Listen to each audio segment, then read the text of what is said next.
I was just telling you just now, some of the. Okay. Okay, now we're live streaming, so we have to be on our best behavior, right, comrade? Uh, Okay, yeah, Yes, comrade. you're starting. Yeah. Marcello has vanished. Just telling you just now, some of the. Okay. Yes, sir. We are going. So we have to be on our best behavior, right, comrade? Yeah. So 10 to 15 minutes for me, he says. You're starting. Yeah. Marcello has vanished. Yes, Oh, sorry. Did you hear that the sound is coming back? Welcome, friends. Yeah. So 10 to 15 minutes for me, he says. You're starting. Yep. Welcome you all on behalf of Manchi Pustakam. Most of the people are joining for the first time, so let me. May I request all other? May I request all other speakers, except the 3 speakers on the panel? May I request all others to mute their mics?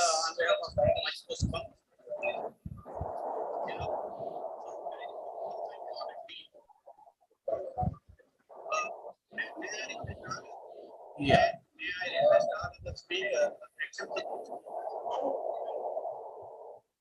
may I request all others to mute their mics?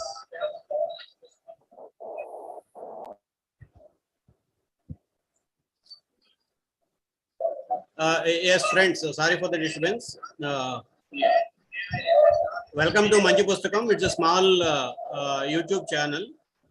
Basically, aiming at dedicated discussions on the selected books, which are of contemporary. Welcome to Manchi Pustakam. It's a small YouTube channel. Contemporary Indian relevance as well as global importance.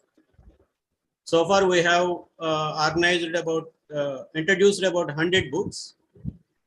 The last one being selected Ho Chi Minh by author himself, who is our panelist, Comrade Vijay Prasad. And next day after tomorrow, we are coming up with another book called Ancient India. This is day after tomorrow, The Culture of Contradictions. Professor Upinder Singh from Ashoka University will be presenting her views on that. She is the author.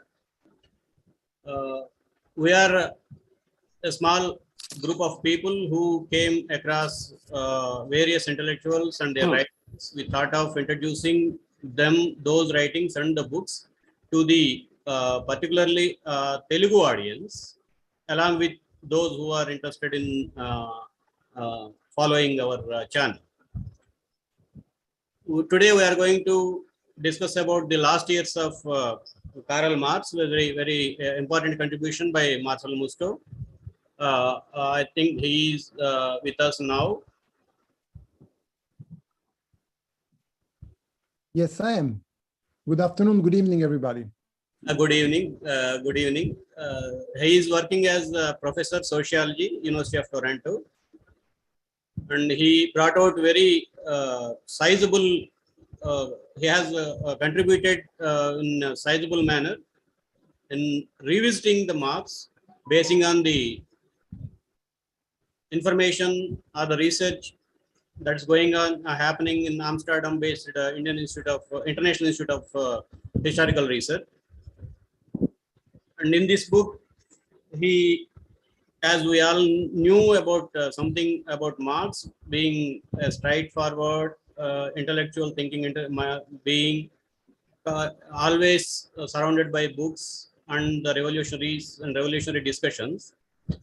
Along with that aspect of Marx, in this book, what I found is human Marx, the human side of Marx and his jovialness, his chit-chatting with his kids, grandchildren when they are moving out of London to France, how he felt, all these details along, and also this particular book deals about the last 10 years of, as far as I could make out, last 10 years of Karl Marx intellectual journey,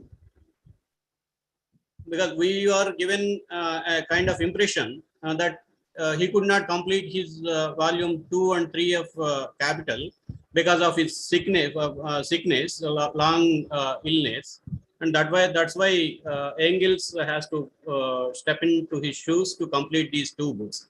That was the impression given to us till now. So, but the latest research and information that's coming out of the various research institutions and also the contributions informs us that he has not kept him idle because as a sick man, he took up the new tasks where he found important information that's coming up on various aspects, either by research or by political developments or by economic developments. He studied all that information to bridge the important gaps in his theory of historical materialism, so that the theory can be spread forward and backward relations in societies. Particularly the notes he made about 4,000 pages, that was what we are coming to know. In the last 10 years, he generated notes of 4,000 pages. These 4,000 pages, they are under decoding now, I believe. Some of the volumes have come out in the name of ethnological notebooks, and some like Kevin Anderson's Marx on the Margins. So all this information will help us to revisit Marx and apply it to him to the current condition. With this hope, I requested Professor Marcelo to present his views on this book. And I request Comrade Sitaram Yechuri to start with his opening remarks. Comrade Sitaram Yechuri, for those who are not familiar with, Comrade Sitaram Yechuri is the General Secretary of CPIM, Communist Party of India Marxist, two-term parliamentarian, and kind of it may be not an occasion to say, but he is one of the few individuals who are struggling to keep kind of working as a keepers of the Indian conscience, Indian conscience of the Indian Republic.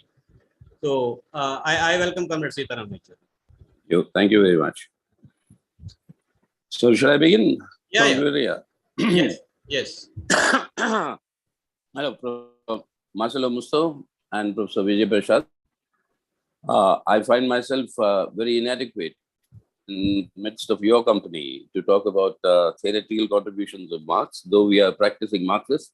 So we try to imbibe as much of this theory as possible and keep pace with whatever new things that are emerging of his writings and his work.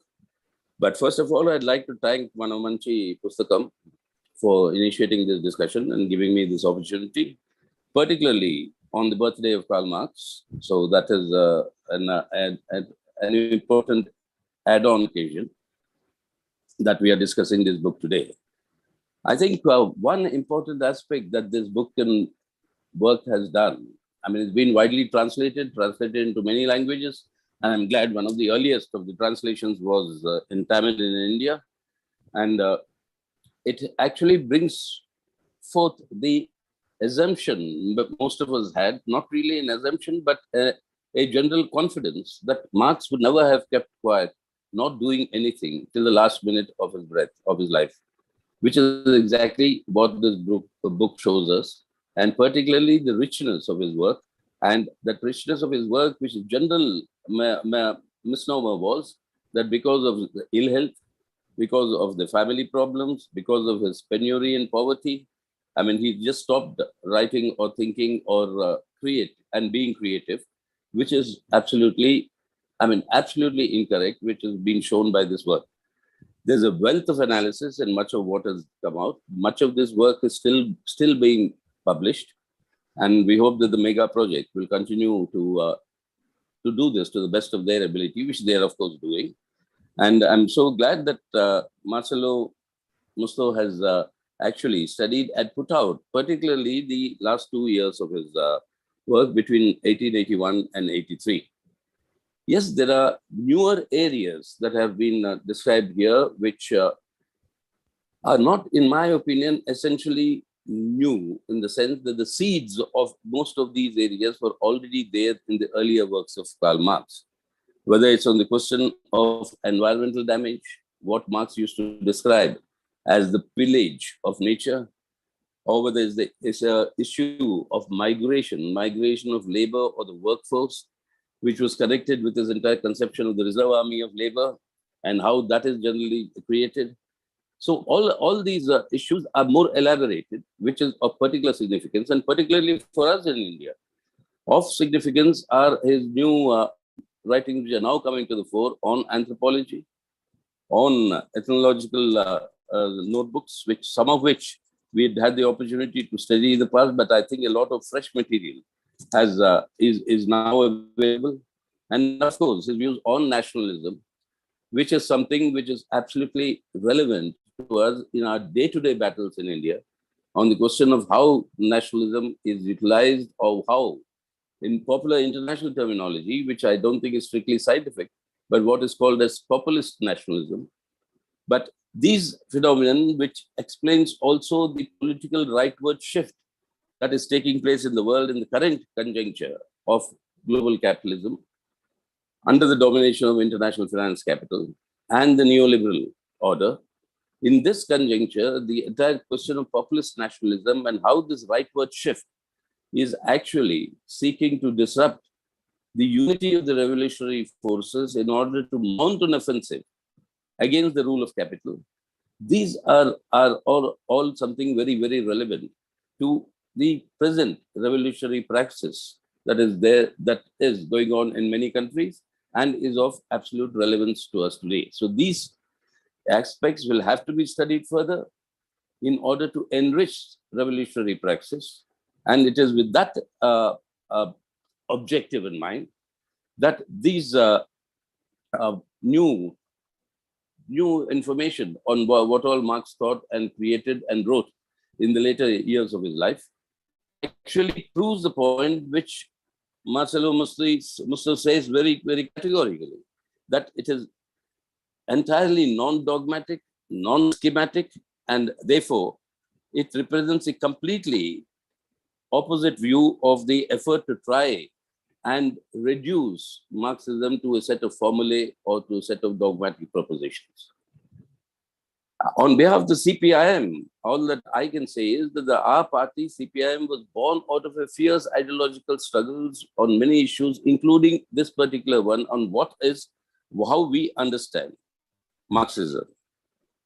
We have always understood, and we've always stated in our documents, that Marxism is not a dogma, but a creative science.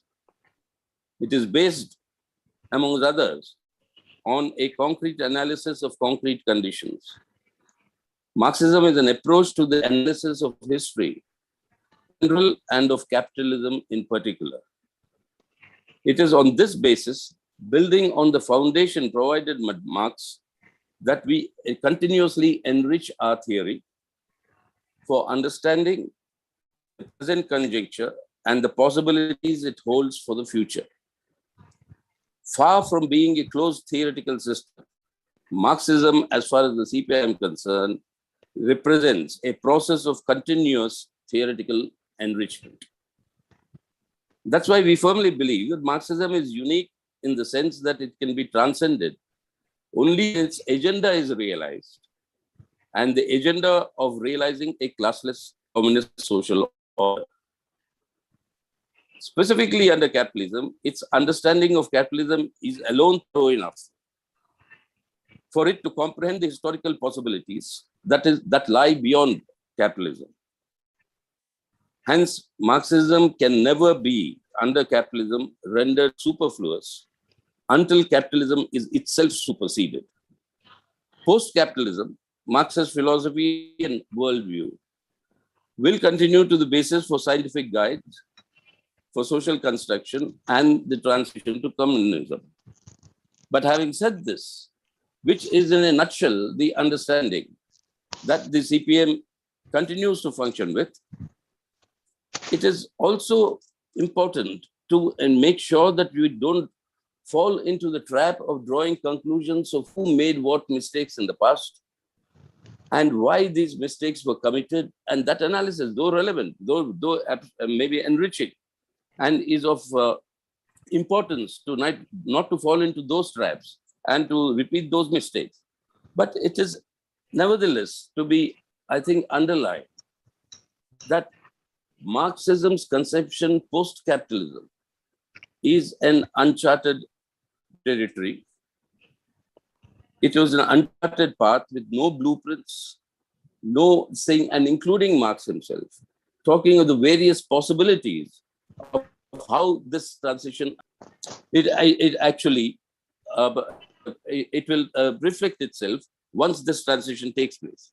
Because if you, all of us know and all of us recollect that in the final pages of volume 1 of Capital, when in that very small but excellent chapter on the historical tendency of capital accumulation, Marx comes to this conclusion, which is central, in my opinion, to this entire understanding of Marxism, that the very process and the laws of dynamics of capitalism lead to a situation where, I quote, centralization of the means of production and socialization of labor at last reach a point where they become incompatible with their capitalist integument.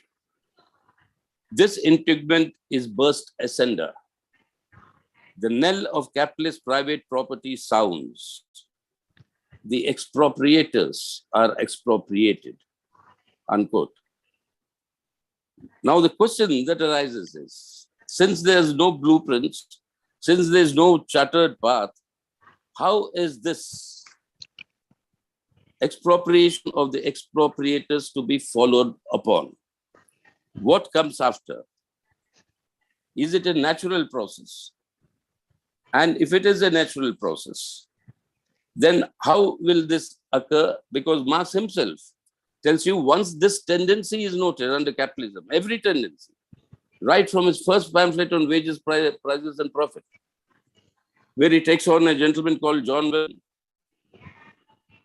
when his tendency for the suppression of wages and the immiserization of the people is known, people start getting organized in order to resist that, and that is what begins the beginnings of collective bargaining and the trade union movement.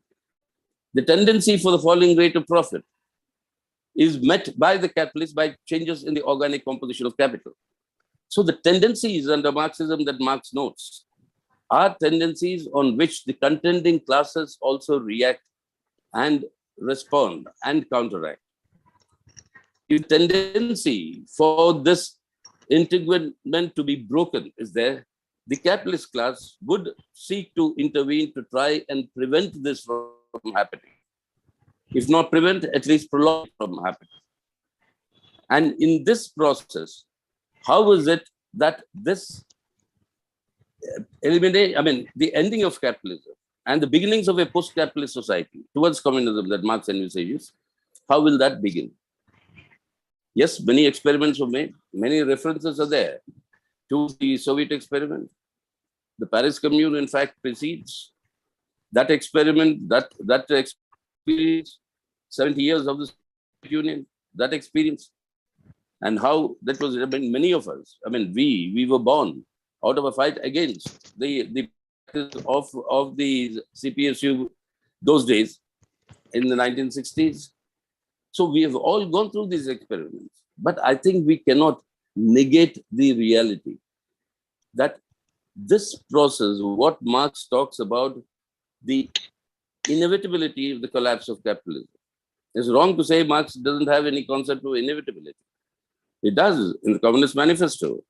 He's very clear in the Communist Manifesto where it says, what the bourgeoisie therefore produces above all is its own grave diggers. Its fall and the victory of the proletariat are equally inevitable. Unquote. This is the Communist Manifesto. So that inevitability, how does it get realized? What is the process? Yes, in that, many such experiments have taken place.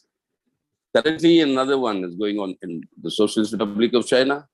How that will happen? It will consolidate Marxism, but that does that mean that the richness of Marxism and Marx's contributions and his analysis is being robbed? On the contrary, I think the essential point is what Marx taught all of us, that told all of us. The philosophers so far have hitherto only interpreted the world. The point is to change it. If you have to change this world, then the assault on the rule of capital has to be mounted. If that assault on the rule of capital has to be mounted, and Marx himself is clear in many of his earlier writings, that capitalism and its tendency towards a crisis, every crisis is a potential revolutionary conjuncture.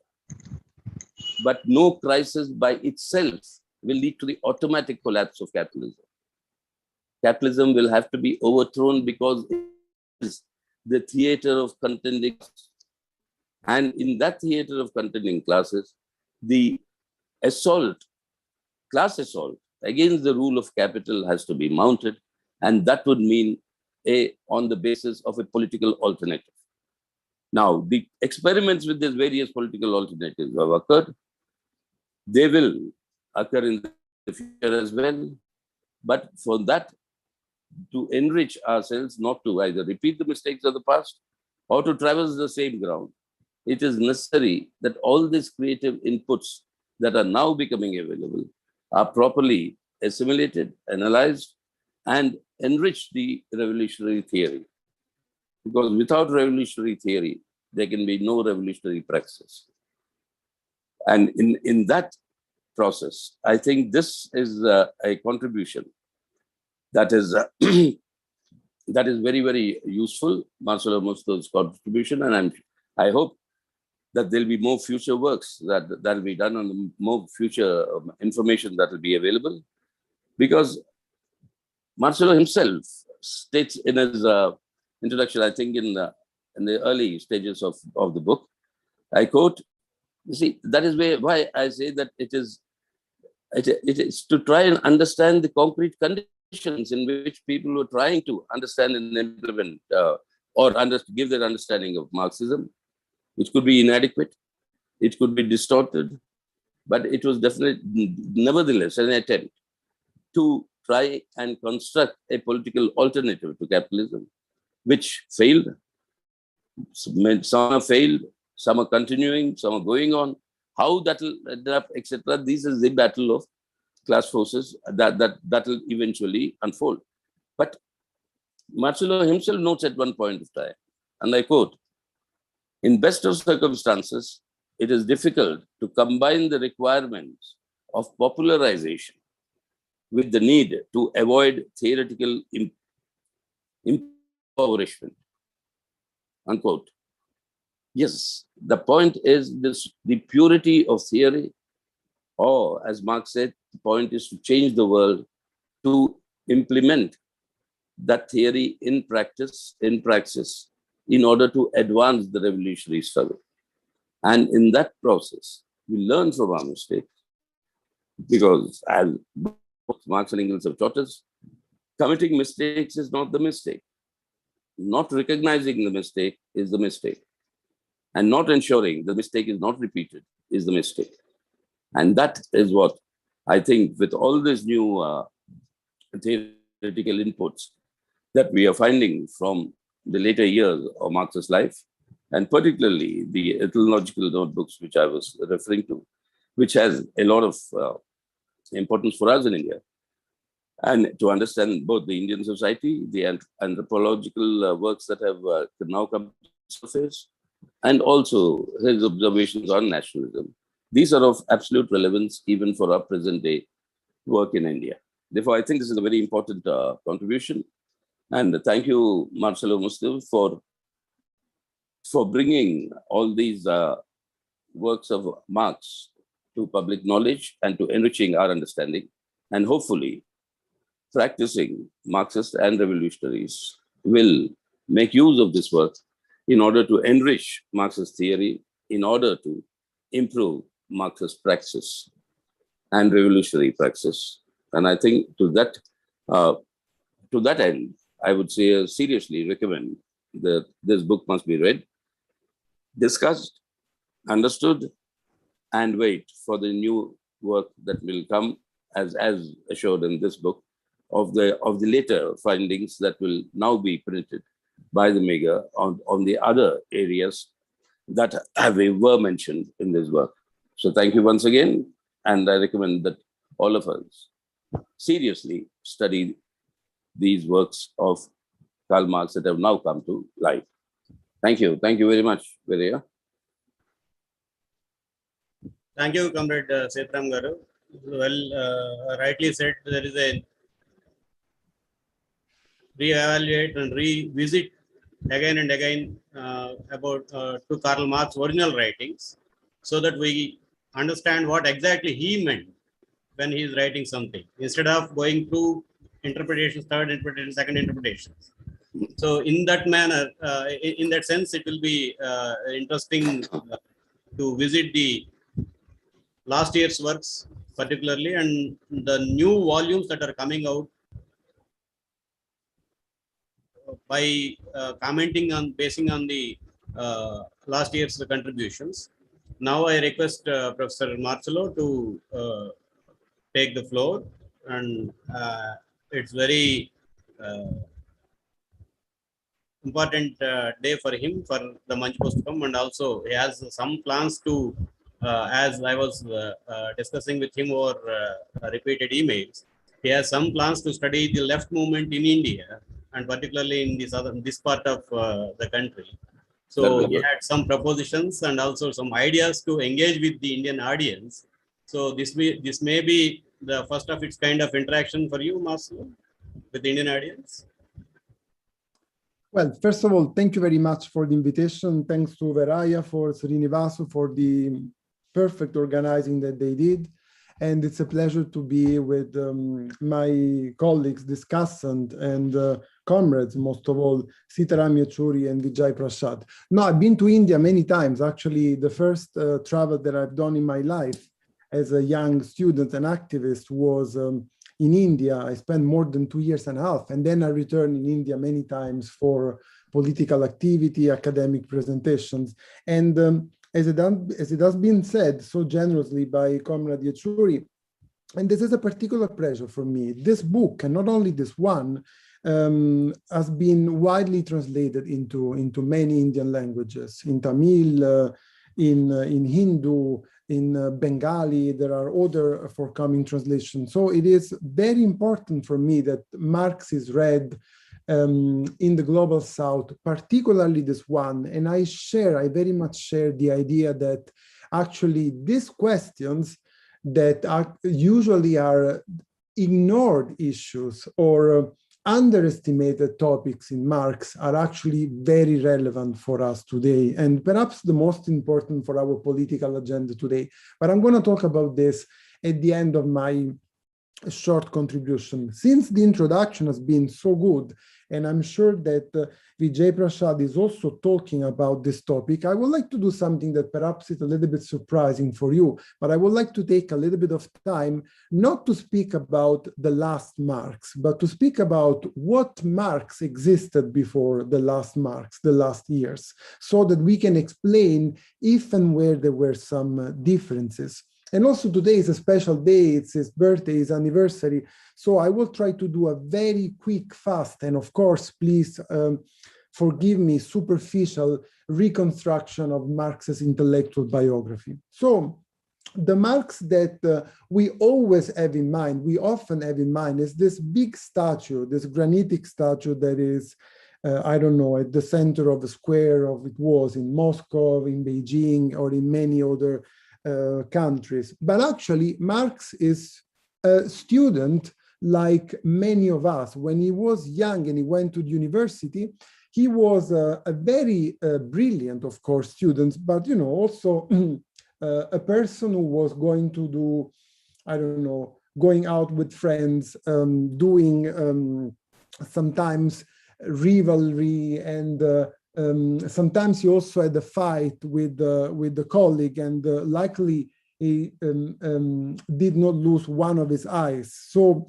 for Marx's father, it was very difficult to make sure that his strength, his energy was put in the right place. And the first years of university for Marx, I'm talking about the late 30s and the beginning of 1840s, were very important for Marx. So he produced many interesting things, he wrote many things. He was actually perhaps the most brilliant interpreters of Hegel. But what I want to say to the audience, and this is a characteristic of Marx's life, and this is connected with the last years of Karl Marx, he never published something unless he was absolutely sure that he was going to be right, or that he had all the information about the topic, that he read all the books about that topic. So starting from this period, the late 30s, when Marx was only 20 in 1838, he started to write his first notebook. And this is something that Marx did until the very end of his life, until 1882. Taking notes in his notebooks. Now we have more than 200 huge notebooks, and the Marx Engels Gesamtausgabe, this new critical historical edition, is publishing these notebooks, sometimes actually very, very often for the first time. So what are these notebooks? These notebooks is like Marx is going to make photocopies of his book, but since he did not have the machine, he's taking notes of the most important parts, and then what he's doing, sometimes he's making comments with the most relevant, parts. He's taking excerpts, he's making his notes. Sometimes he's criticizing, sometimes he's completing what in the book was not good enough for him. So one reason why many biographers of Marx has wrongly believed that this author had done very little, if not nothing, in the last decade of his life, is that Marx, it is true, did not publish very much, but Marx wrote many, many notebooks. And in these notebooks, in these notes, there is the continuation of his research, of his investigation. Very important point to take. But this is something that is true also for his young when he was young, at the beginning of his academic life, in the so-called early writings, because if we talk about the most famous books of Marx, or some of the most famous books of Marx, then we have to acknowledge the fact that they were not published by Marx. And I want to call the attention of the audience of this point. There is a list of books of Marx published by Marx, and also important writings. Among them, there is the Communist Manifesto, there is the Civil War in France, written after the Paris Commune in 1871, there is Capital Volume 1, 1867, and there are a few other books that actually Marx published in his life, but that they were not very important for the Marxist debate or in the academia in the 20th century. For example, if I mention the Holy Family, the Poverty of Philosophy, the speech on the question of the free trade, or even this work on the history of diplomacy that Marx published in 1857, well, these are books that have been discussed much, much less than incomplete and sometimes fragmentary manuscript left by Marx and published by others. For example, the Economic Philosophical Manuscript of 1844, this was not published by Marx. Why? Because Marx wanted to complete his investigation and never had the time to do this. But this is the most sold book of Marx, the most discussed book of Marx, not a book, as I told you, in philosophy. And the German ideology, written by Marx and Engels in 1845-46, this is very, very well known. It's perhaps the cornerstone of dialectical materialism in Soviet Union, but this is not a book published by Marx and Engels. And actually today, thanks to the new investigations, we know that the idea that they had was to write a project with many other scholars criticizing all the interpreters of Hegel, the left Hegelian, because they were not anti-capitalists. And there are many other books that I can mention that we consider books, but that actually books were not. The Grundrisse, for example, the first draft of Marx's Capital, written in 1857-88. The second and the third volume of Capital, these are very well known because they were published by Engels. The Critique of the Gotha Program, the thesis of Feuerbach that has been quoted so far. So there are many fragmentary documents and manuscripts and texts that were not published by Marx because he was not convinced that he reached the final stage of his research and he wanted to study more and more. This is very relevant for us, and this is an important thing to understand when, until a certain point, we have all these books on Marx, introduction on Marx, intellectual biography of Marx, where there is so much written about the young Marx, so much written about 1848, but then there are some periods, sometimes also decades, where Marx was, practically ignored by these biographers. And this is something that we can also see with recent books published. There is too much attention to the 1840s, and there is not enough attention to the 1850s and the 1870s and 80s, of course, the last 3 years that are at the center of my book. Let me focus on the 50s for one moment, and then I will go to the main topic of our discussion today.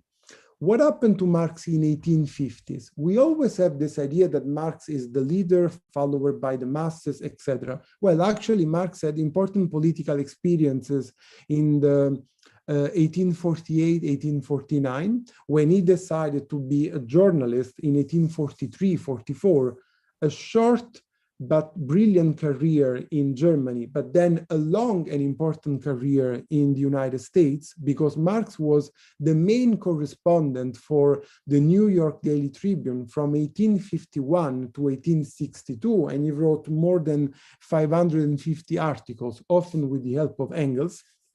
Well, in this period, Marx is, of course, engaging politics and sometimes also practically, like in 1848.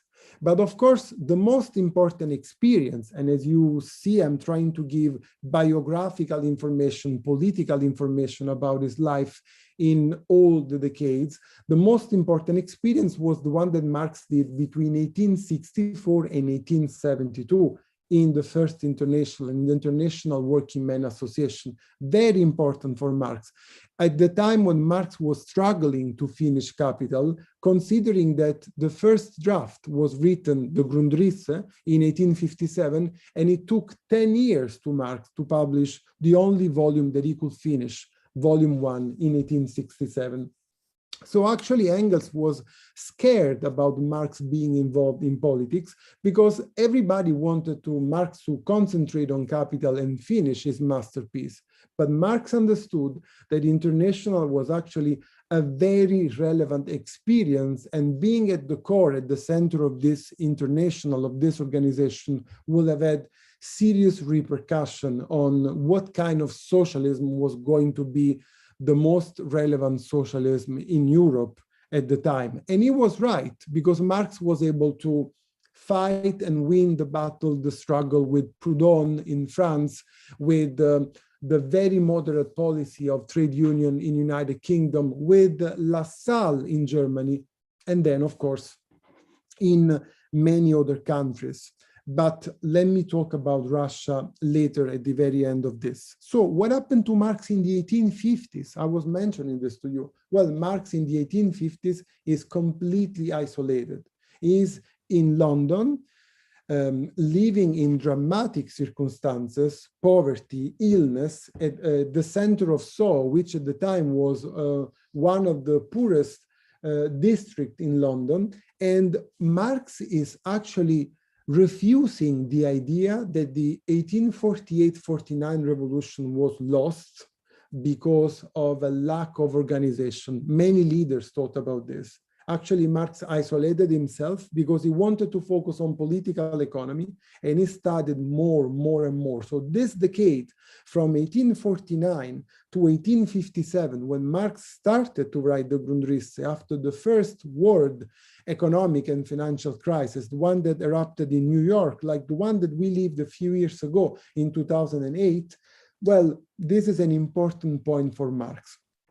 And in this moment, like in the 1870s, in the 1880s, so at the end of his life, and I'm going to go to this topic now, Marx is not publishing books. Well, he's actually writing many articles, many newspaper articles in the New York Daily Tribune, as I told you before, but mostly because Marx was poor and he needed this $2 per article in order to buy potatoes for his family and survive, always with the generous help of Engels.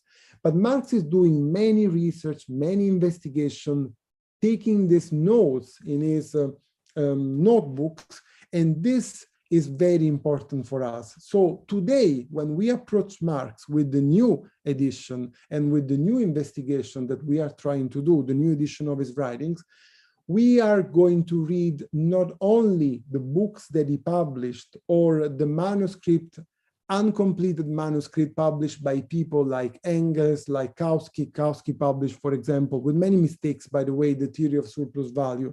Today, we can also write the notebooks of Marx. And what is more interesting for me, following also the political considerations that we were debating at the beginning of this talk, is that we can read not only the answers provided by Karl Marx. It is beautiful because we can also read the questions that Marx posed at the time, posed to himself. Marx was a very critical author, a very self-critical author, so full of doubts. He decided not to publish something until he was sure that he was right, and rewriting the text many, many times. It is, for example, for this reason that in 1869, when Marx should have focused on Capital Volume 2, he decided to study Russian and to read and learn Russian. This was his 8th language. Marx could read in 8 languages. Engels could do even more, 12. So why Marx is doing this? Marx is doing this, and this is very connected with the last years of Karl Marx, and I'm going to focus on this topic from now on. Marx is convinced that his analysis of capitalism, more than ever, even more than before, because Marx never wanted to focus his book only on the analysis of England or of Europe. Marx is actually convinced that he should bring more countries in Volume 2, Volume 3, in the continuation of Capital, or actually also in the correction of some typos and mistakes that Marx was doing in Volume 1. This year, there is an important anniversary for Marx scholars, the 150th anniversary of the publication of the French translation of Volume 1 of Capital. This was a translation to which Marx participated himself, and Marx made some changes. We are debating this. I'm editing a new book of this, but this is just to show you that the idea of considering Marx a dogmatic author is wrong, because Marx himself was already trying to change, improve Capital just a few years after the publication of Volume 1. And this is also connected to the question of inevitability of socialism, the inevitability of revolution that was mentioned before.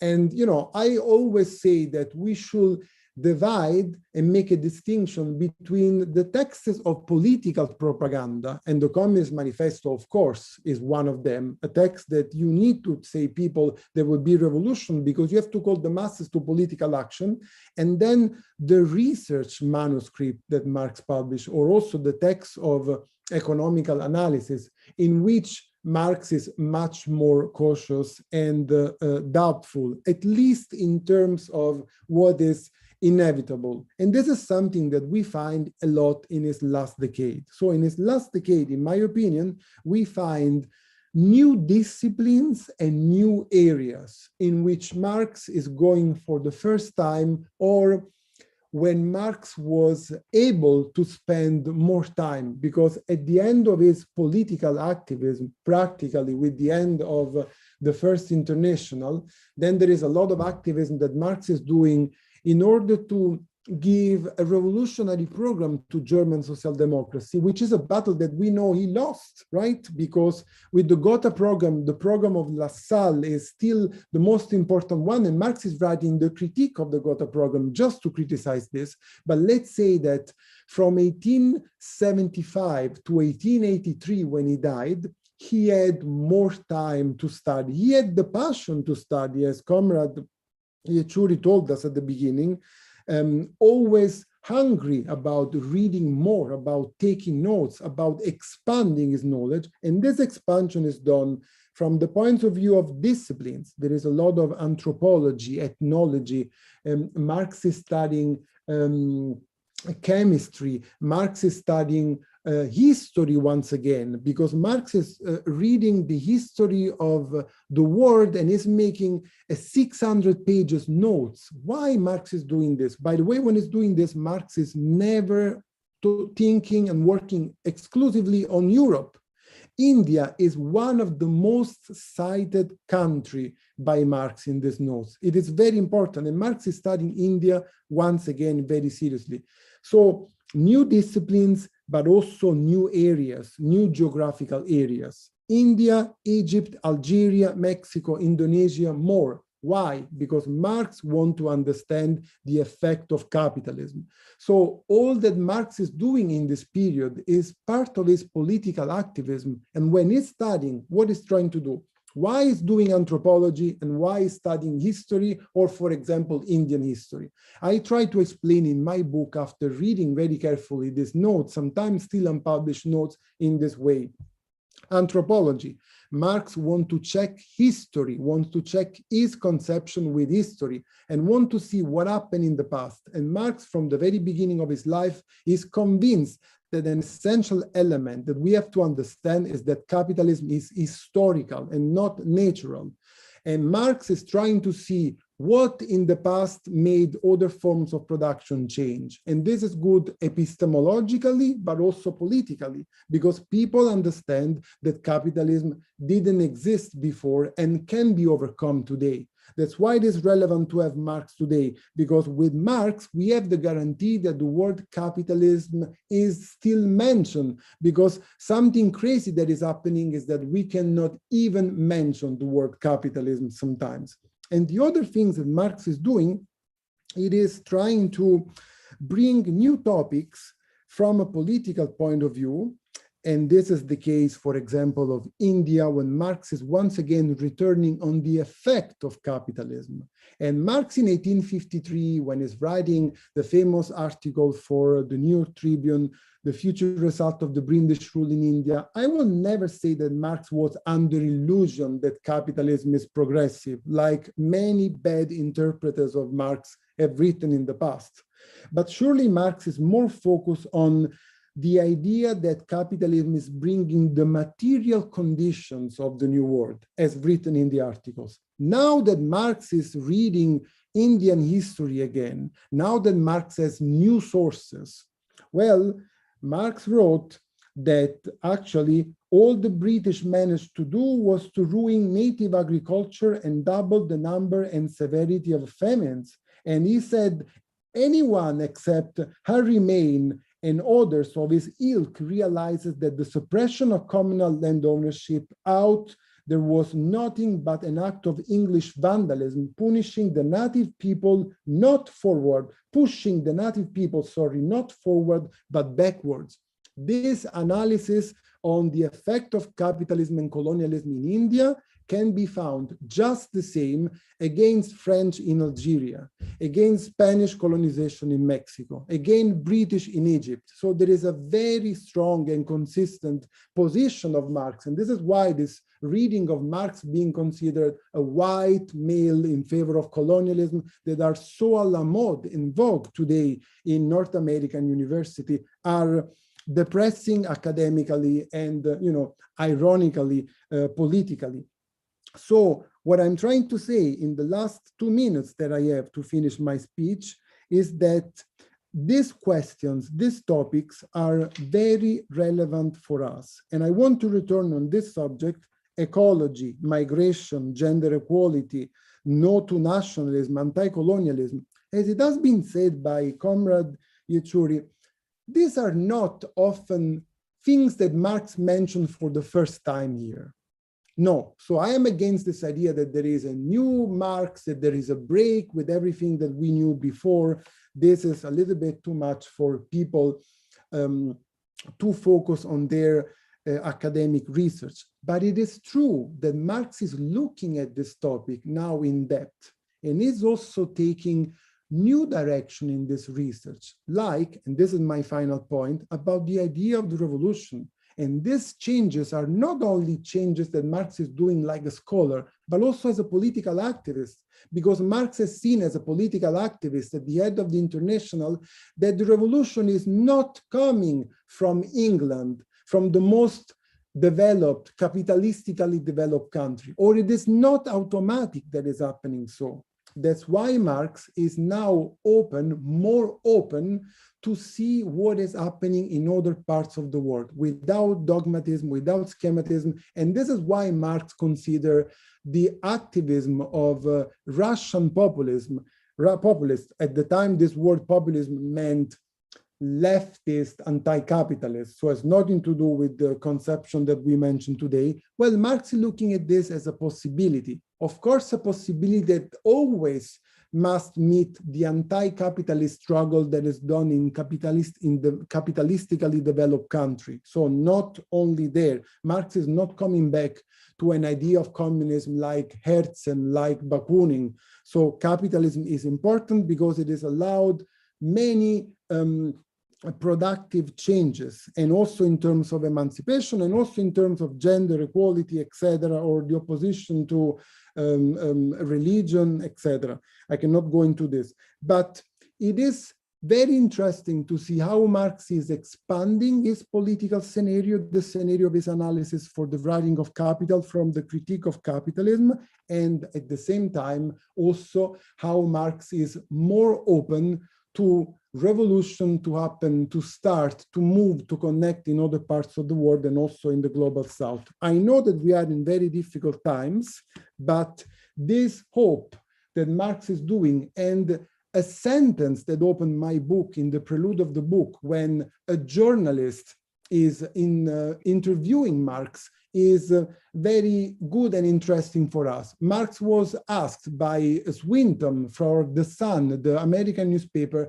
well, what is the essence of human beings? And Marx, look at the dark, they were in the south of England, but then turned to the journalist and said, struggle. Struggle is the essence of human beings. And I would say that this is still very important for us. And we can say, thanks and happy birthday, Karl Marx. Thank you.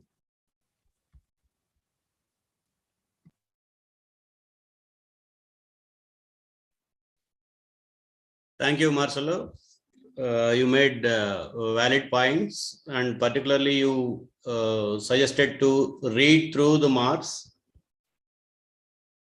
interconnectedly instead of parcelizing between young Marx, matured Marx, old Marx. You have to look at him interconnectedly so that we will get a better understanding of what he wrote and for what purpose he wrote. And also you brought out certain aspects of his choices of reading of various topics and subjects, all that has been placed at a proper level to reassess his theory of historical materialism and dialectical materialism, and also to reestablish the fact that, as you mentioned, capitalism is not a natural one, so it can stay long, it is kind of forever. It has to be changed, it can be changed. To establish that point, he brought out all the diversifications, new advancements of capitalism, so that he can reassert and explain his theory of socialist revolution. With these few remarks, I thank Professor Marcelo once again. I hope he will occasionally give us time, particularly September 28th. That is the first founding day of first international. So I'm looking to have you on my channel again. Before inviting Professor Vijay Prasad. I have two questions for Comrade Sitaram Yechuri. Comrade Yechuri, can you unmute your mic? Yes, yes, I'm happy to hear. There's the two particular questions of Indian relevance. How to counter the Hindutva communal agenda of the fascist RSS, and it's also the second one is also related to the same theme: how to combat the right-wing forces promoting racism, xenophobia, religious sectarianism, fundamentalism, and parochialism, etc. globally. Well, I think these are questions of revolutionary praxis at the moment. But nevertheless, since we are talking about Marx and his writings, and we are particularly talking about his writings on the ethnographic notebooks and anthropology and the other things, and other issues connected, I think one elementary aspect must be kept in mind as an approach to an answer to these sort of questions. First of all, you see, Marxism is not to be reduced mechanically and erroneously to economic determinism. In fact, in a famous letter to Bloch, Engels explains what is Marxism, where he says the economic aspect of it, or the base superstructure relationship, the base is in the final analysis that determines it.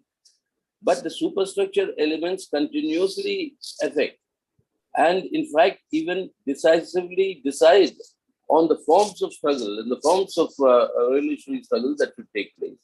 And why I'm mentioning this is that the ruling classes exercise their ruling leadership not through only one particular aspect, but it's an overall comprehensively done.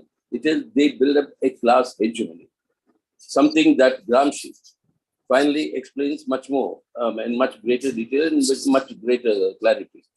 It is the hegemony of the ruling classes that into which belongs also this element of Hindutva.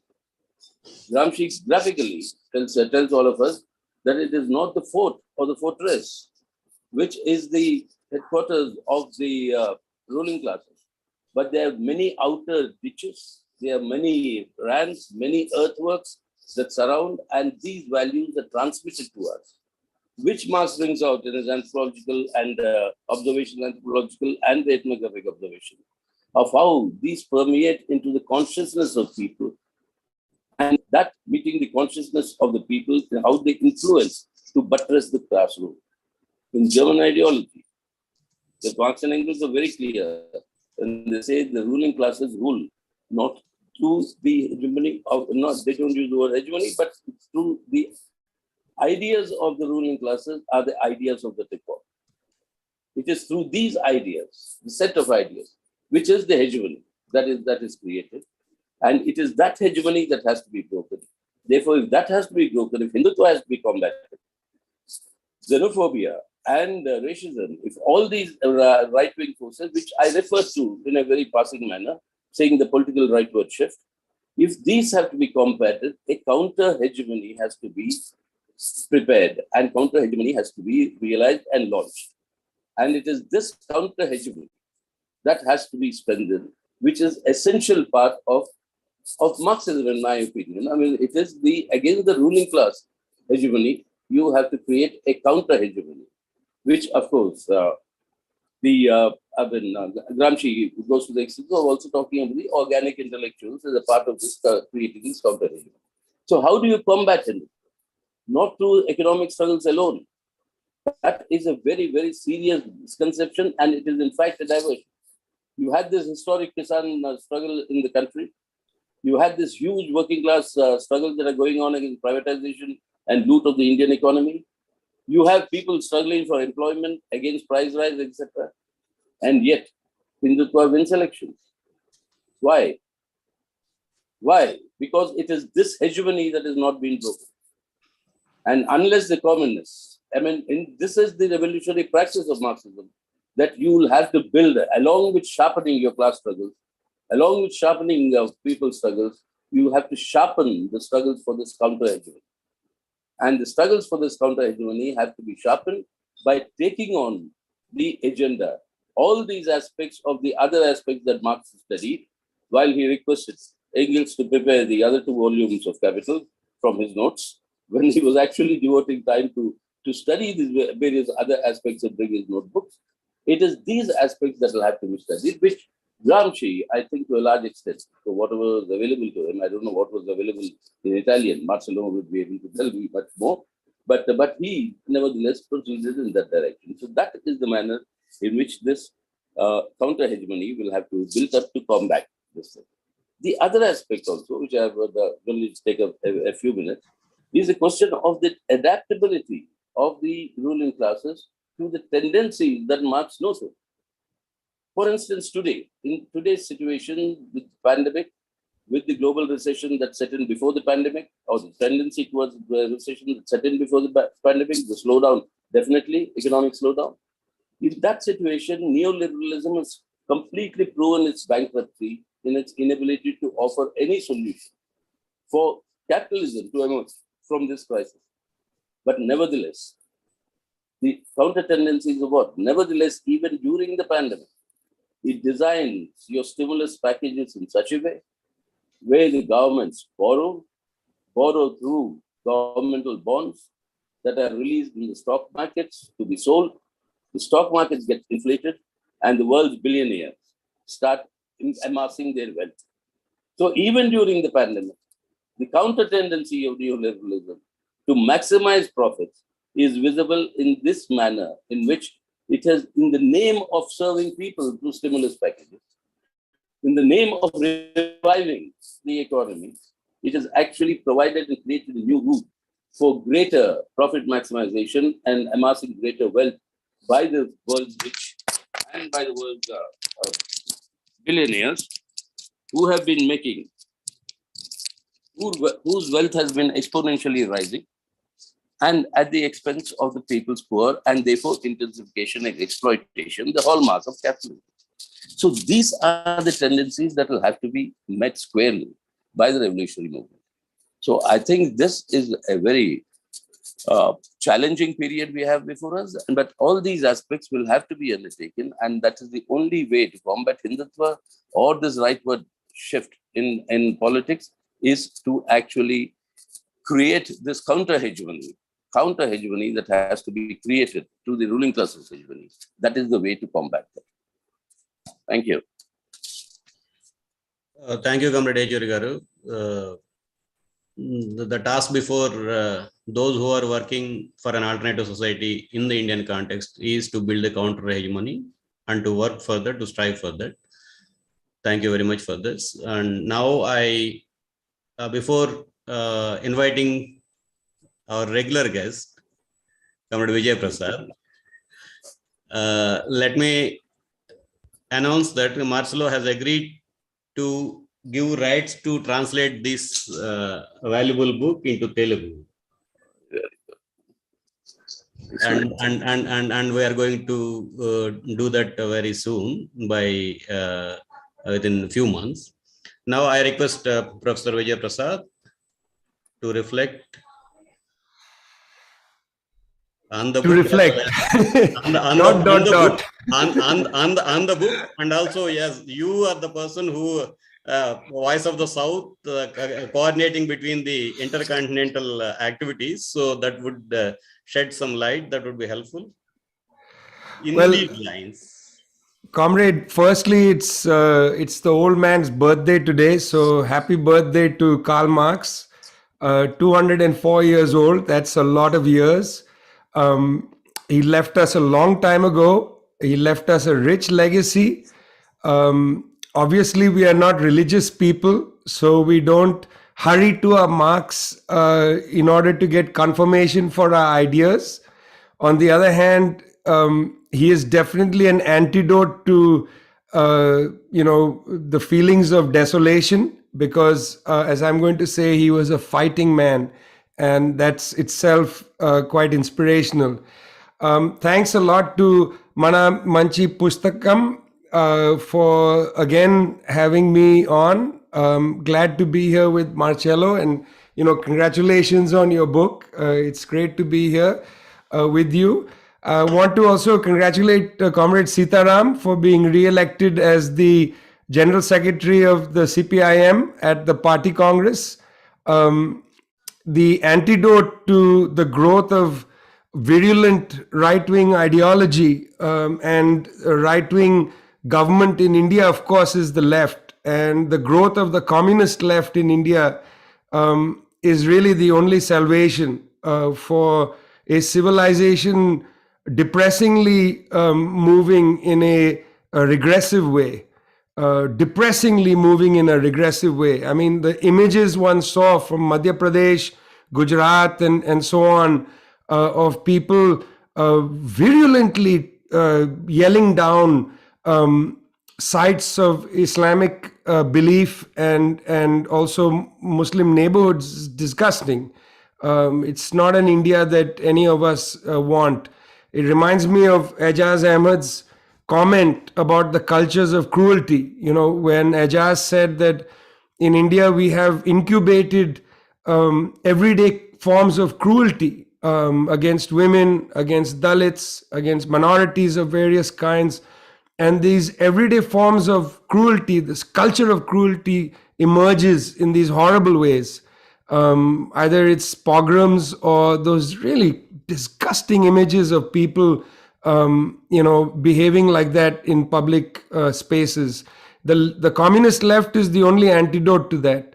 And, we see that with the upstanding way in which the government of Kerala, for instance, shuts down this kind of behavior. I have to say that there are other governments that are also to be saluted for their position against this stuff, but this stuff is miserable. I was happy to hear Comrade Sitaram speak just now about how to fight the hegemony of these ruling class ideas. But I just want to underline that the salvation for our civilization is in the communist left. It's not going to come from anywhere else. This repulsiveness has to be fought and defeated. Well, I just want to make 3 points. First, because it's Marx's birthday, I want to just read out quickly the tribute Engels paid to Marx at his deathbed, just a little bit of it, because I think it's so beautiful. Engels was a dear friend of Marx. In 1859, when the preface, the contribution to political economy comes out, Engels writes, I think, 3 or 4 book reviews. He was such a dedicated friend. He loved his friend so much. In our tradition, I think we often don't talk enough about love and friendship and comradeship and the importance of building communities founded on something other than hate or self self-interest. We are not those who proclaim the inevitability of self-interest and talk about ideas like human nature being selfish and so on. Ours is a tradition of love and fellowship and comradeship, and there was no greater revolutionary friendship than between Freddie Engels and the old man. They loved each other. And so here's Engels at Marx's graveside. He said, "For Marx was before all else a revolutionist. His real mission in life was to contribute in one way or another to the overthrow of capitalist society and of the state institutions which it brought into being, to contribute to the liberation of the modern proletariat, which he was the first to make conscious of its own position and its needs, conscious of the conditions of its emancipation." And here's my favorite line coming up. But that sentence just now, that's a summary of Marx's career in a very balanced and just in a few words. But here comes my favorite sentence. Fighting was his element. When I first read this, I thought both about Marx's fighting in his texts against bourgeois thought, also fighting inside the First International to establish his position, and fighting as he ran down the street in London after another one of his drunken encounters in a pub. Pugnacious fighting against the creditors who were knocking at his door and so on. Engels writes, fighting was his element, and he fought with a passion, a tenacity, and a success such as few could rival. That's Engels at the death of Marx. Fighting was his element. That's the first point I want to make, is that right till the very end, Marx fought to establish the foundation for our tradition. And what is our tradition? And that's the second point. Our tradition is one of boundless Marxism. Ejaz Ahmed used to say all the time, he used to quote Jean-Paul Sartre and say that post-Marxism, Sartre didn't use the phrase post-Marxism, but Ejaz used to, post-Marxism is nothing other than pre-Marxism. That's what Ejaz used to say, paraphrasing Sartre. What he meant was that the so-called post-Marxist tradition essentially was a return to idealism, a departure from the materialist foundation set by Marx. But also, so-called post-Marxism produces itself through a caricature of Marx, a caricature of Marxism as well. As I said, ours is not a religion. Our tradition, the tradition of Marxism, is a tradition, as Sitaram pointed out earlier, which tracks the development of capitalism. And until we transcend capitalism, Marxism cannot be transcended, because it is the most accurate, and I deliberately use the word accurate, it is the most accurate critique of capitalism that we have at our disposal. If we had another tradition, we could, look at it, but we don't. This is an accurate assessment of the general tendencies in capitalism. Now, of course, there are enormous debates within boundless Marxism, and debate is a good thing. It's a rich thing. That's one way in which Marxism is boundless. It should incorporate the disputes within the tradition. That's important. It's also boundless in that it continues to learn from new developments. If it stops learning, it becomes rigid and loses its way. It must always learn. Reality is the school for Marxism. It's both a combination of reading our texts, but also reading the world. Again, we are not a religious tradition. We don't go back to the Marxist corpus, Marx's own writings and so on, to validate how we see the world. Our text is reality, the contradictions in the world. We learn from the conceptual apparatus provided by Marx, but not always Marx's conclusions. Because after all, capitalism has changed quite dramatically in the period since the 1860s. Nonetheless, the conceptual apparatus remains absolutely essential. It's the way we interpret the world that has to be a part of our boundlessness. And now here, the way we interpret the world, at our institute, Tricontinental, we joke a lot about this 11th thesis on Feuerbach. Marcelo talked already about the German ideology. Well, while putting it together, Marx made these notes on Feuerbach, which later were found and published as the theses on Feuerbach. It's pretty unfair to Marx, actually, because these may have been, kitchen table notes. It wasn't like he was writing theses on Feuerbach. He was putting some thoughts down. I've always found the 11th thesis to be quite inadequate. It's probably the best known of all the theses. It's where the philosophers have hitherto interpreted the world. The point, however, is to change it. I actually think that this is not correct. It's actually not a Marxist approach to thought. Marxism is much richer than what this thesis suggests. Why? Well, because it gives the assumption that philosophers who interpret the world are actually able to interpret the world.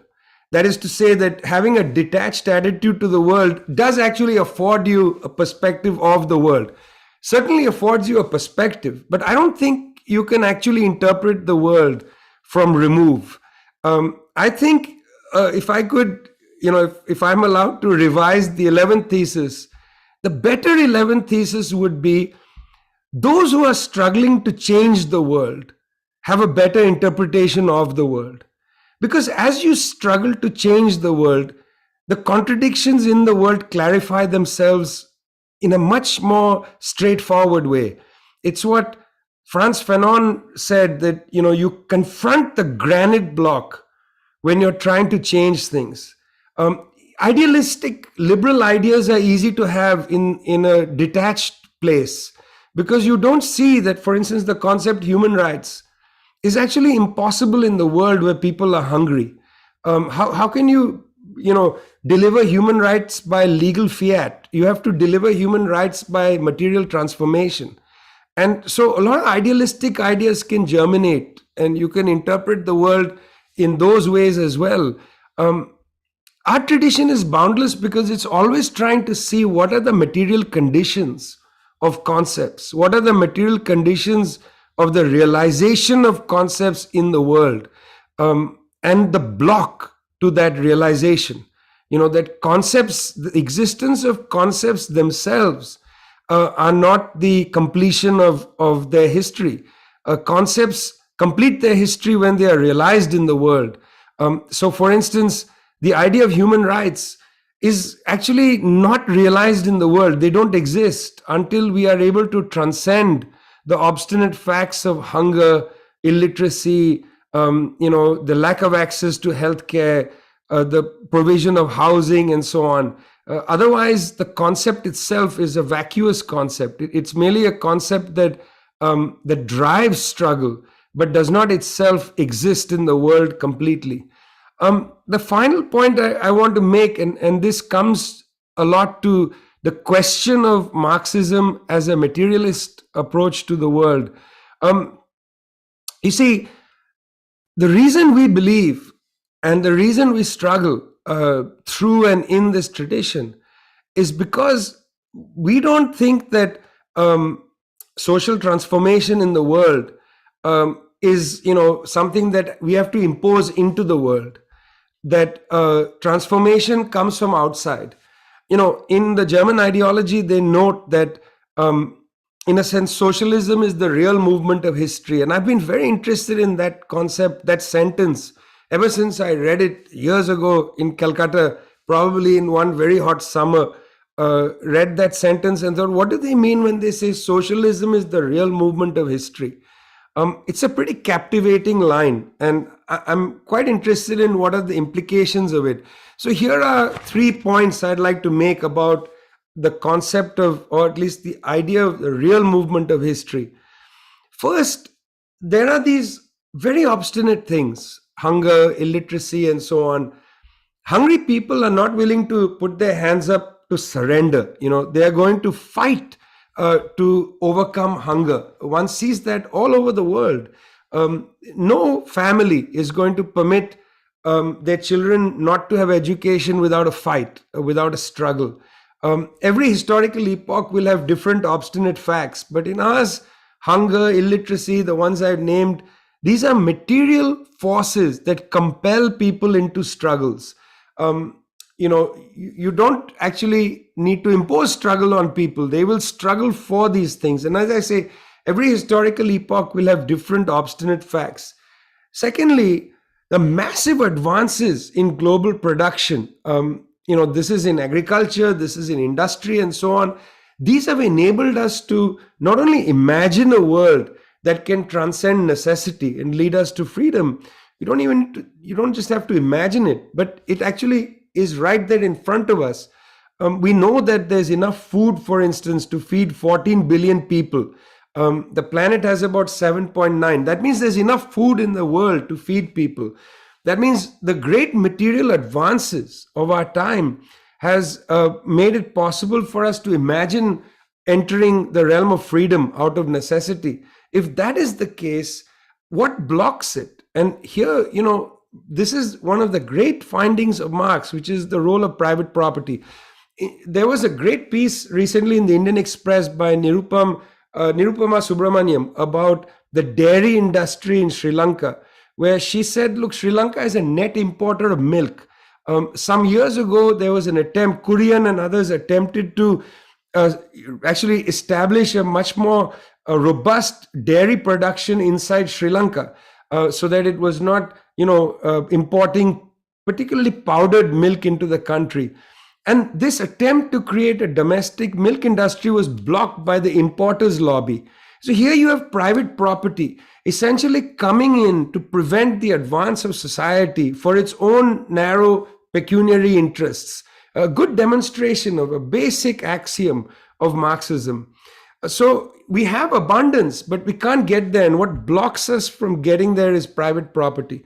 Finally, the last point why our goals are actually materialist and not idealist. We're not trying to impose them into the world, but they emerge out of the real movement of history, is that we've seen over the course of the past 200 years the great socialization of labor. This socialization of labor, has enormous ramifications.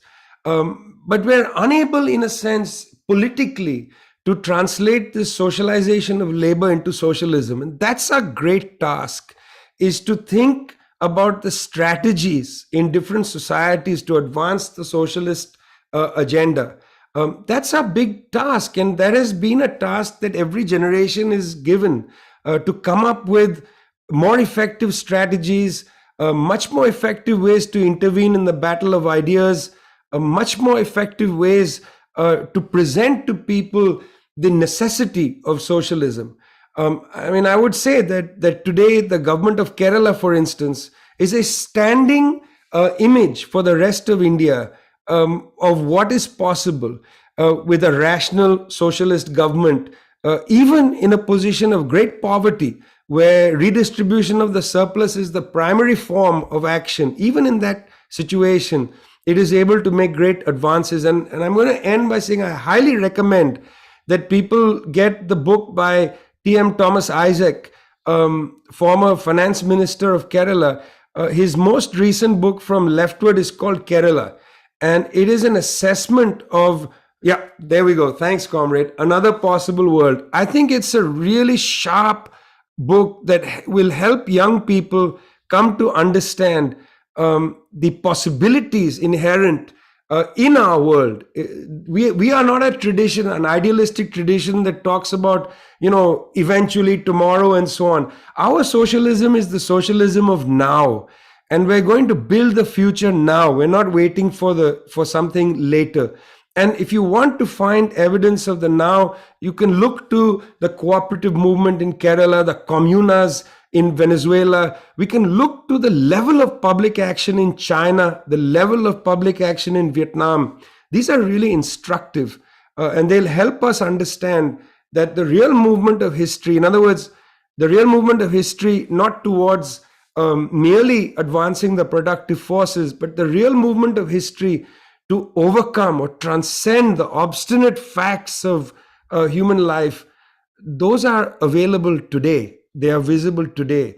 And that's one of the great reasons why our boundless Marxist tradition is a materialist tradition rooted in the real movement of history and not in idealism, the fog of idealism. You want idealism? Go talk to people who believe that the market is going to save everything. They are the real idealists. Thank you, comrade. Brought agenda back to the square one, where we are and what we have to do. Let me inform the audience that Comrade Vijay Prasad is recovering from COVID. Still, he found time, take out time to be part of this event. Thank you, Comrade Vijay. Not time, courage. Courage and also pain, yeah. Thank you, friends. I think, Marcelo, do you have time to take some questions from the audience? Of course, always, so that we can also come back to Marx and finish with Marx, right? So I'm very open. Please. Friends, now the floor is open. Who wants to ask Professor Marcelo? They can write down in the chat box so that I can read out to him and he will respond. And meanwhile, he agreed to be a speaker on September 28th. That is the founding day of the First International. He will discuss, he wrote a book on the First International. So that book will be discussed on September 28th, and I hope a competent panel will be sitting along with him.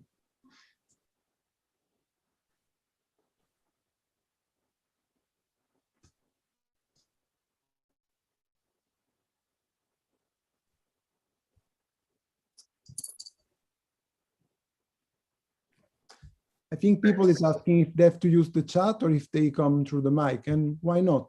Mic is open, right? So they can talk.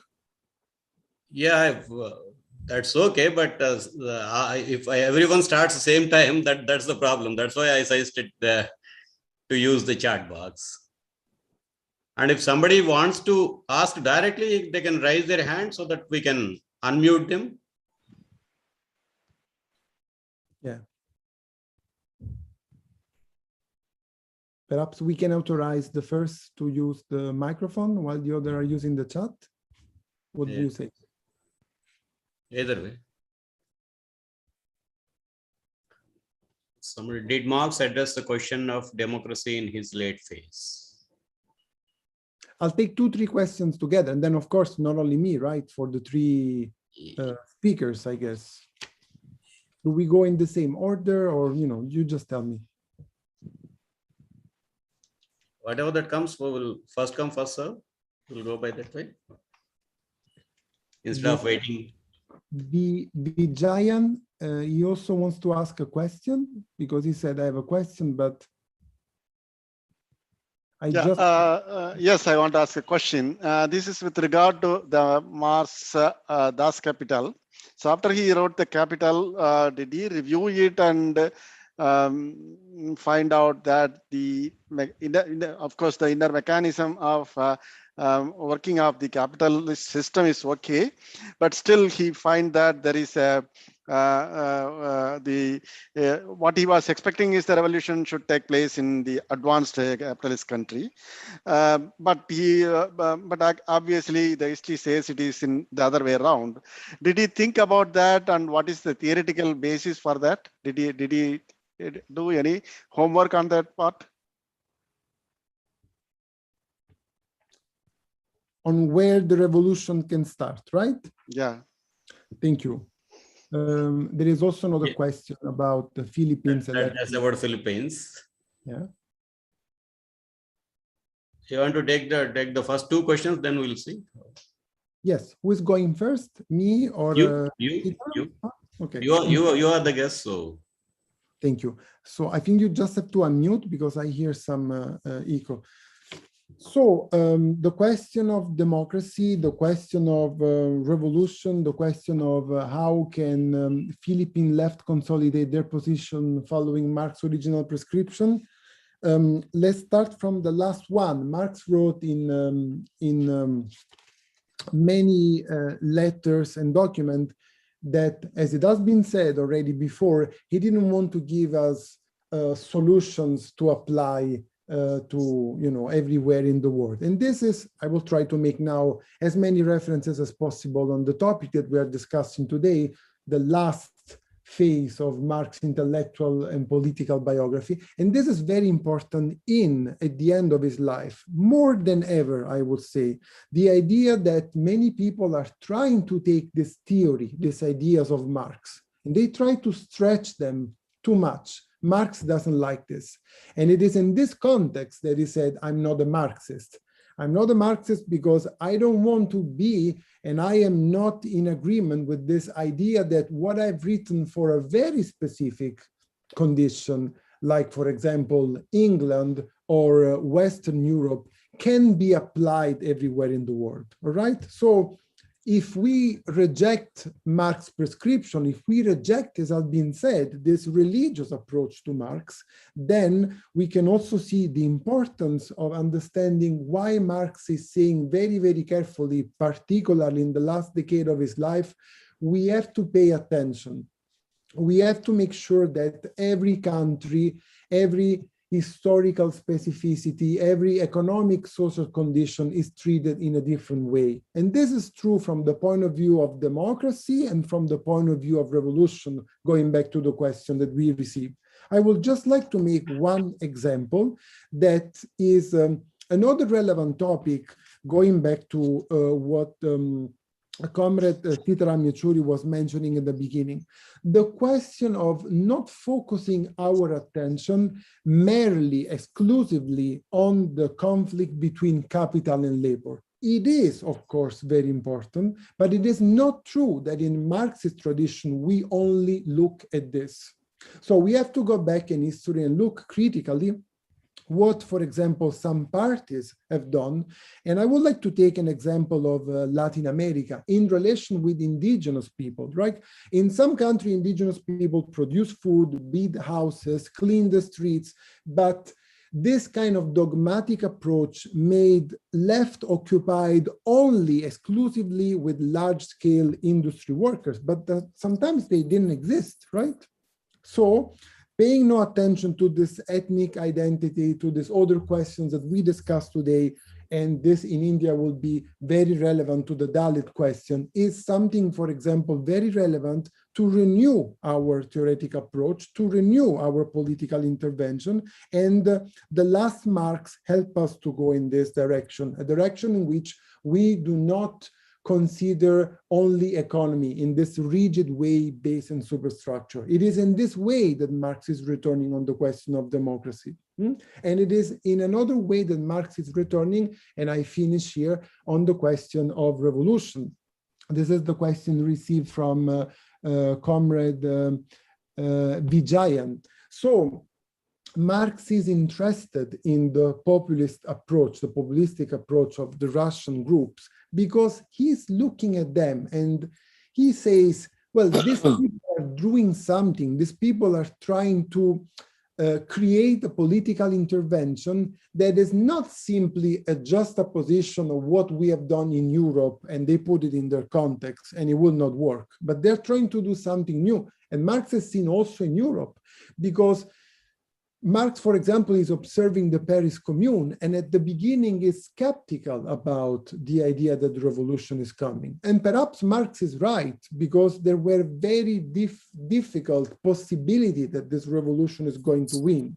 But at the same time, history is not waiting. And at the same time, this idea that the class struggle should emancipate by itself, it is also what brings sometimes these riots, mass strikes, revolutions, etc. So I say that the help that Marx, and in particular the last Marx, is giving us is this one, making sure that we look at the entire historical specificity. And for example, I'm seeing now a question on Kowalewski. I'm leaving this to the other two speakers. But Kowalewski is very good in analyzing and criticizing the intervention of France in Algeria. I briefly mentioned this before, but Kowalewski is wrong if he believes that he can apply the categories of the understanding of Middle Age, of European feudalism, to Algeria or to India. Marx wrote this very clearly in these notes at the end of his life. Marx says, look, feudalism is something, and India and Algeria is something else. Let's not do this mistake. And this is useful, and this is, of course, very interesting for us as an activist, but also as scholars, right? Because I believe that Marx is a very good teacher, and the last Marx is a particularly very good teacher because he is, as I said at the beginning, he is hungry. He wants to learn more, and he wants to improve his theory until he had these last forces. Thank you. Comrade Sitaram Garu, our party program says the stage of revolution is the people's democracy. Yes. And everyone knows basics about Marxism, says that Marx fought and theorized for proletarian dictatorship. Yes. From proletarian dictatorship to how to look at the perspective of Marx perspective on democracy. Well, that's a very, serious question. It requires a longish answer, actually. But let me try and summarize it for you.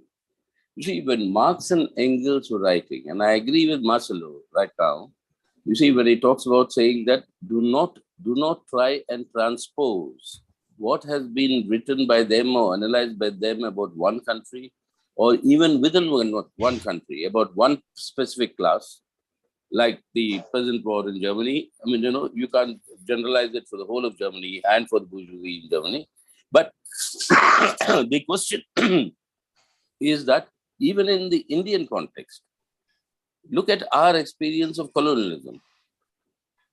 Marcelo was talking about Algeria and France. We've had French colonialism, Portuguese colonialism, and English colonialism. The entire historiography is entirely focused on English colonialism. And therefore, what the French meant, what the Portuguese meant is back into the sideline. And I know now, because of the entire research that's been happening, and my daughter is involved in getting her PhD on this particular aspect, on the question of French colonialism in India and South Asia, and how different it was from the British colonialism. So generalizations of this nature is wrong. Exactly the same proposition applies to the question that you asked. Marx and Engels were talking in terms of, I quoted to you, on the historical tendency of capital accumulation, of saying that the emergence of monopoly capitalism will lead to a stage where the integument will burst asunder because it cannot contain the growth of the productive forces and the expropriation of the expropriator. That is in which stage? A stage of developed capitalism. When you have the concept of where imperialism developed beyond Marx's time, it's not that Marx did not anticipate something like that happening. He did. But the question is, what is the exact dynamics of that, etc., that came at a later point of time in history.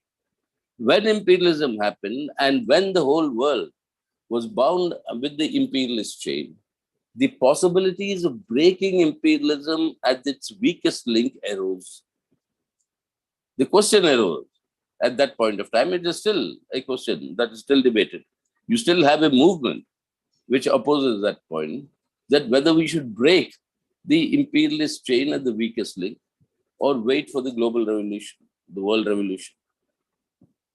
I'm not getting into the labels of various, communist revolutionary movements and groupings. But the question is, when that happens, when the possibility of breaking the imperialist chain at the weakest link happens, then the question comes up that the weakest link necessarily, according to Marx's own analysis, in my opinion, will always be the least developed of the capitalist countries. Russia was then, the various other factors with Russia, which Marx and Engels themselves point out, and Engels particularly in various prefaces to the Communist Manifesto after Marx's death, keeps on pointing out, and where it's now been merged, that the largest number of copies translated and sold of Marx's Capital and Marx's work were in Russian at that point in time, before the Russian Revolution. Well, these are different aspects of it. When that broke, the question is that it is not matured capitalism moving to socialism, but it is lesser developed capitalism, or in some places, semi-capitalism, semi-feudal societies. When they move, then you require to pass a stage through which you can prepare for the socialist revolution. And then the concept of stages of revolution came. So the question of stage of the revolution is important, because unless you complete certain tasks, like in India, you talked of the Indian state, unless you break the Indian dependence with imperialism, unless you break the Indian dependence with feudalism, the stage for a socialist revolution will not be set. But to break with imperialism and feudalism, you have to break also the link with the current Indian ruling classes led by the big bourgeoisie of India and the bourgeois landlord class alliance. So the anti-imperialist, anti-landlordism, anti-monopoly capitalism, or big bourgeois capitalism, the leadership of the Indian ruling classes, these three stages, these three tasks have to be completed before the stage for a socialist transition can begin in India. And that is where we talk of the people's democratic revolution. So this, I think, is this scientific, and that is the essence of Marxism, that you have to understand its essence, what I said at the opening remarks of mine. You have to understand that it is a creative science. What is said of one country is not applicable to the other. What is said of one situation is not applicable to the other. A concrete analysis of the concrete conditions. That is the living essence of dialectics. And that is where I think we'll have to understand the essence of Marxism. And that is why it cannot be transcended, Marxism. There's nothing called post-Marxism. There's nothing called, it cannot be transcended until the system that it is wanting to transcend, that is capitalism, is transcended. And even then, it'll have its influence left. So therefore, the stages come into the concept when capitalism itself evolves beyond what Marx talked of. And that is the integrant, instead of breaking ascender, the counter tendencies to that by the ruling capitalist class was the emergence of imperialism that was later noticed. And then therefore, the weakest link concept came. So therefore, I think this is how Marxism has to be enriched. And it's our task. Don't blame Marx. Don't blame Engels or anybody else. It is the task of our generation to actually enrich Marxism in our times. If you fail in doing that, Marx is not to be blamed. Before asking for Comrade Vijay's response on Kowalski's references to India, one more question to you, Comrade Sitaram. Why Ambedkarites and one Mr. Gudipad Naresh, why Ambedkarites and Marxists are not working together in India? Well, but it is not, as far as I am concerned, I can say very clearly, it's not the fault of the Marxists. For us, as I told you, our conception, and particularly the CPIM, I can't speak of the others who claim to be Marxists. As far as the CPIM is concerned, we are talking of creating a counter hegemony. That counter hegemony, and I am on record, I have stated this earlier, that we believe, CPIM, the class struggle in India stands on 2 feet. One is economic exploitation. The second is social oppression. Unless these 2 feet start moving together, you can't even walk, forget running ahead. They have to be combined. The struggles against social oppression and the struggle against economic exploitation are part of the same class struggle in India. That is the counter class hegemony that we'll have to build. And that counter class hegemony today comes not only social oppression, meaning that it also comes along with the combination of the counter hegemony that needs to be created for the hegemony of the ideas of the ruling classes, and that is the Hindutva element concept. And these have to be combined together, and that is how we have to move forward. So Ambedkarites, our appeal to all of them is to understand that this is the manner in which we approach. If you have anything to say that where we can improve, we are welcome. We'll hear. But the point remains that unless we are able to talk about the economic empowerment of the socially oppressed, no class struggle can move forward. The class hegemony can move forward. And that is the most important aspect, because we've had very, very big leaders, Dalit leaders whom all of us respect, all of us revere today, who crores of people will today even follow their calls and their urgings. But then the status of these sections has not improved much. Why? Economic empowerment. That has not been achieved yet. We'll have to struggle together for that. That's our appeal to them. We think all of us have to be, we are part of the much larger struggle together. And that has to be done. Hindutva has to be defeated. Social oppression has to be defeated. And the class struggle has to advance. Thank you, Comrade Sitaram.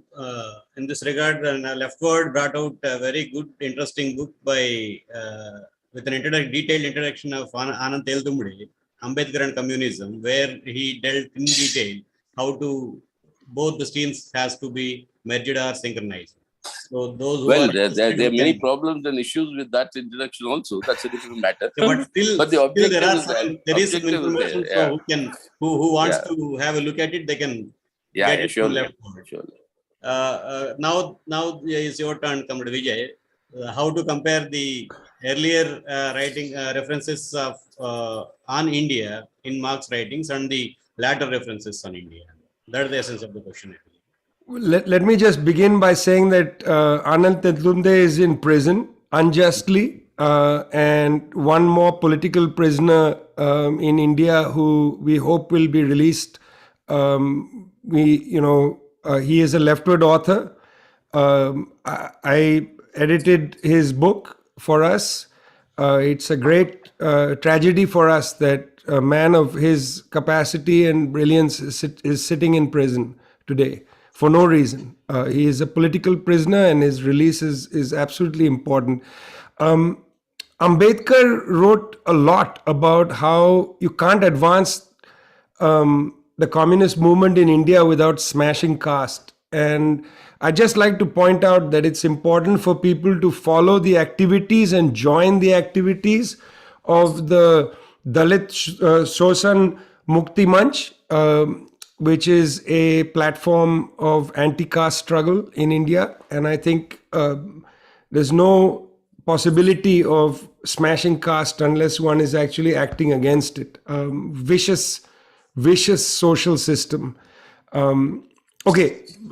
Let's go back to caste actually, because in 1853, when Marx wrote that essay on India, in fact, he writes pretty with feeling about the wretchedness of some of the social systems, including caste.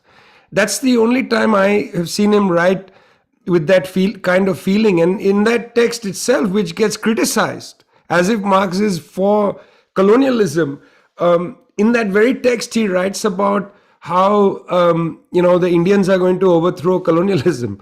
Now, that comes 4 years before the Great Rebellion of 1857.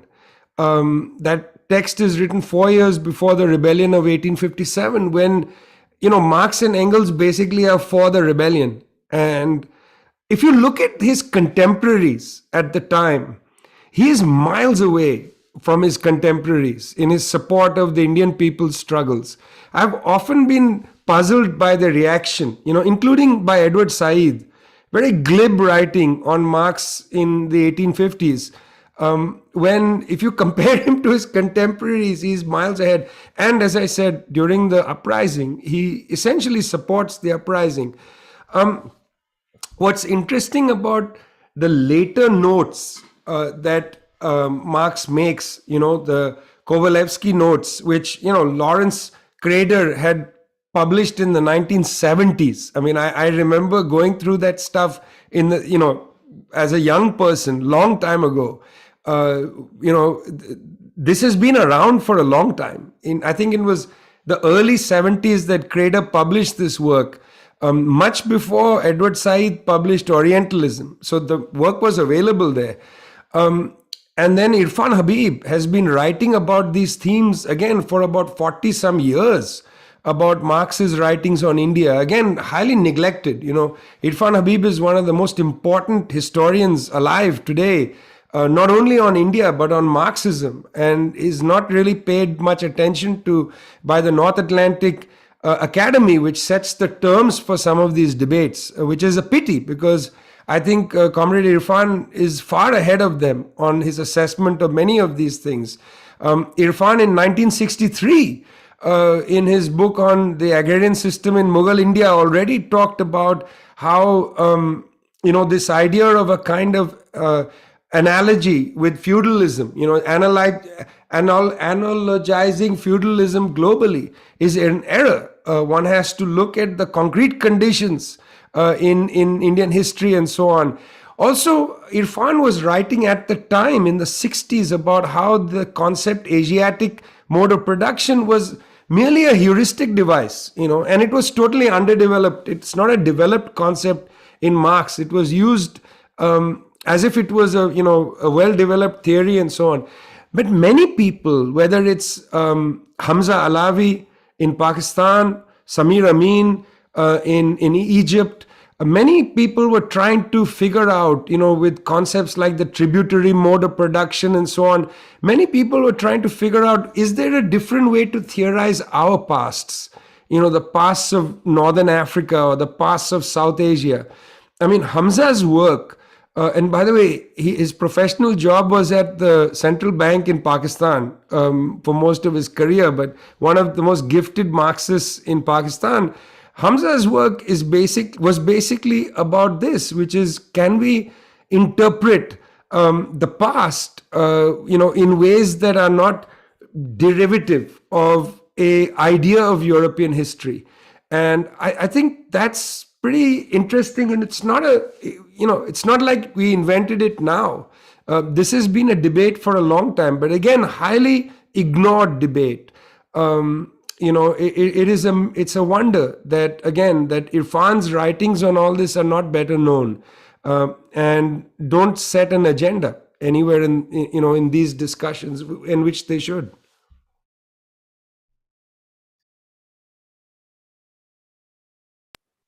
Thank you, comrade. Yeah, that's why I called you as voice of the South. Before I think we can end this with the last question from Senthil Kumar. Good evening, comrade. Yeah, this is Senthil here. Yep. Yeah, my question to Marcelo is actually one of the theory of Marx is the on labor theory of value, actually on surplus value, like that. It was written in 1868. So is that value still hold good? That theory, that concept is still relevant in this present world, because a lot of things have changed since Marx has written, actually, in terms of how industry is working, how companies are working, in terms of marketing, advertising, branding. So many things have come. Does this still, that concept of surplus value still holds good? That is the question number one. And question number two is, like as Vijay was saying, like Kerala is one model which we can look into India for the communist state. Like that, in the world, in which country do you think which is very closest to what socialism or communism, which was envisioned by Marx, we can say that that country is following that, actually? These are two questions. Thank you.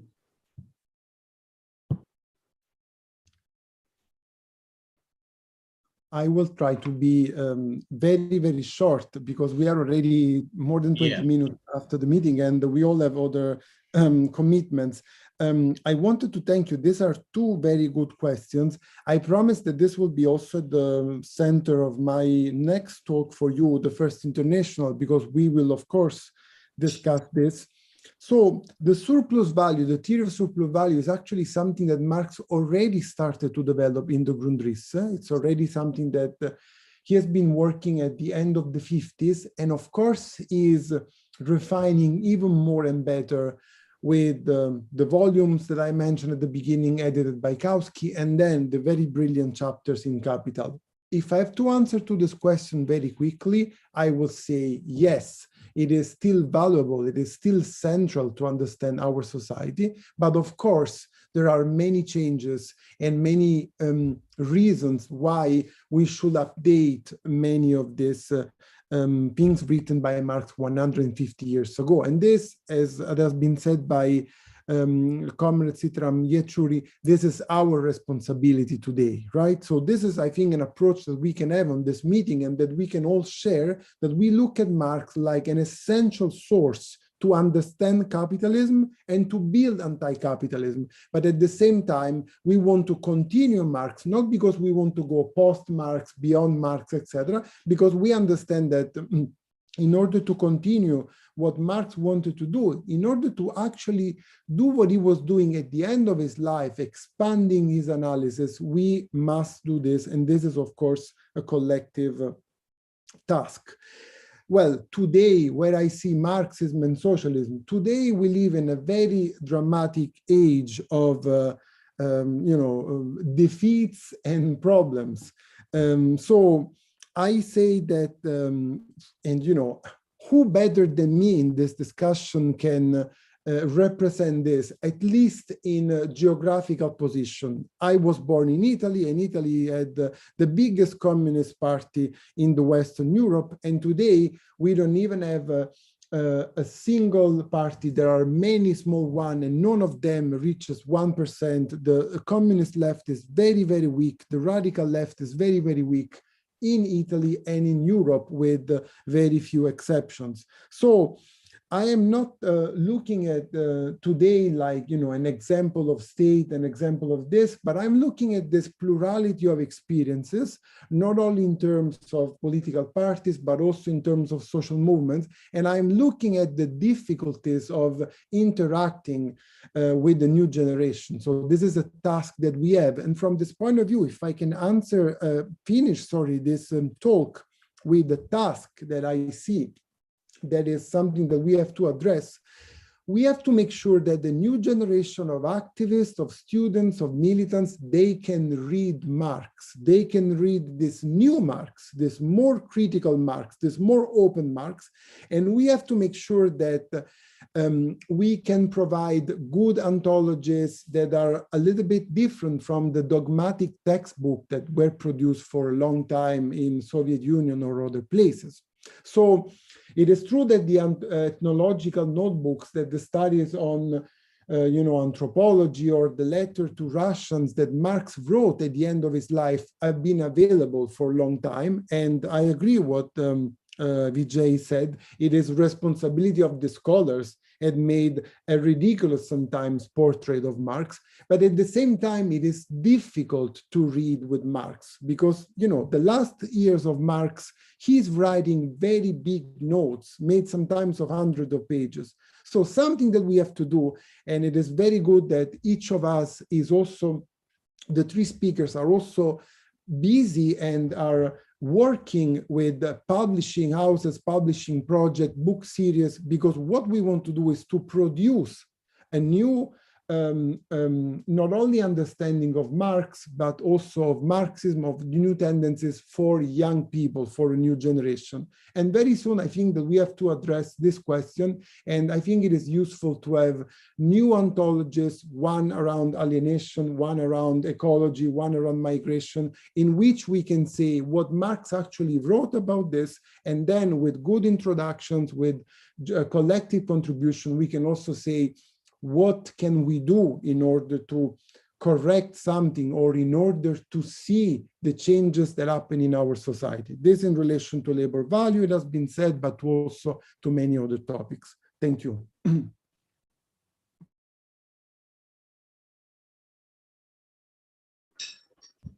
Thank you, Marcelo, and thank you, Comrade Sitaram. Thank you, Vijay. We paid a befitting tribute to Karl Marx, Comrade Karl Marx, on this day with this discussion. And I do request all the participants, the formal one, to subscribe to Manchi Pustakam YouTube channel, so that making ourselves and yourself in the part of building or constructing a counter hegemony, as what Comrade Sitaram called for. Thank you, friends. Thank you. Thank you.